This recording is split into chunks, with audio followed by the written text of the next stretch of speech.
So, what's the Grape Explorer talking about today? Well, we're back at looking at another area that a lot of people really might not know in Burgundy. It's one of my all-time favorite wines is Macon. And Macon is from actually a region which is called the Maconnais. And what exists there is Puy-Fuissé, Saint-Véran, and of course Macon. So back in the day, I would say 20, 30 years ago, people would see Macon Village. And what Macon Village would be, the wine could come from anywhere in the Macon region. So if we look at our transit map, here we can actually see Macon right here, right there, which is very close to Puy-Fuissé. And Puy-Fuissé became very, very famous in the United States, especially, people would order cases and cases of Puy-Fuissé. The reason why was because Burgundy, obviously the white Burgundies like Merceau and Puligny-Montrachet and Chardonnay are very expensive wines, very hard to get. Puy-Fuissé was a lot more available and the wines were very affordable. Now you're seeing the prices are rising on Puy-Fuissé, which is making them out of the reach of a lot of people.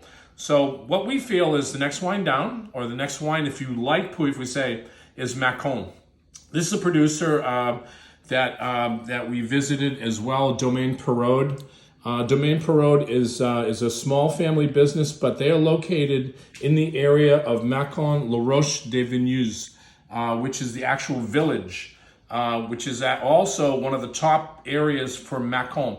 So what they decided to do was to highlight La Roche Vineuse, and this is a wine, a single vineyard parcel.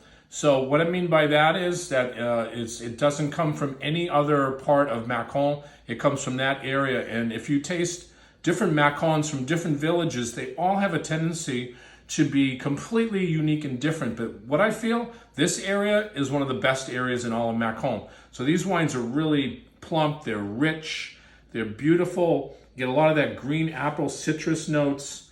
You get a lot of spice tone as well out of these wines. And you get that minerality expression that I call, saline or salinity, that keeps the wine like a perfect balance of acidity and fruit structure, and quite drinkable and enjoyable and quite affordable. So these wines are a relative bargain in the marketplace.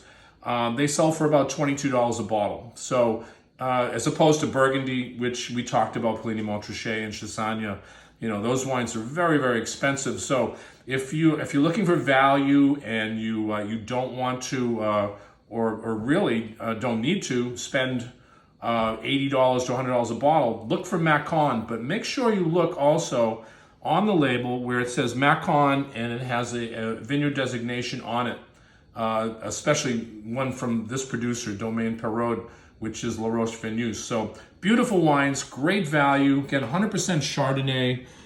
They don't put Chardonnay on the label, they don't have to, because everybody knows that Macon is Chardonnay, but that's why we're here. We want people to know that if you love Chardonnay, you have to try Macon. And again, this is the Grape Explorer. We're talking about value. We're talking about great wines that might be off the radar, but what that means is they're going to be delicious wines to drink. Cheers.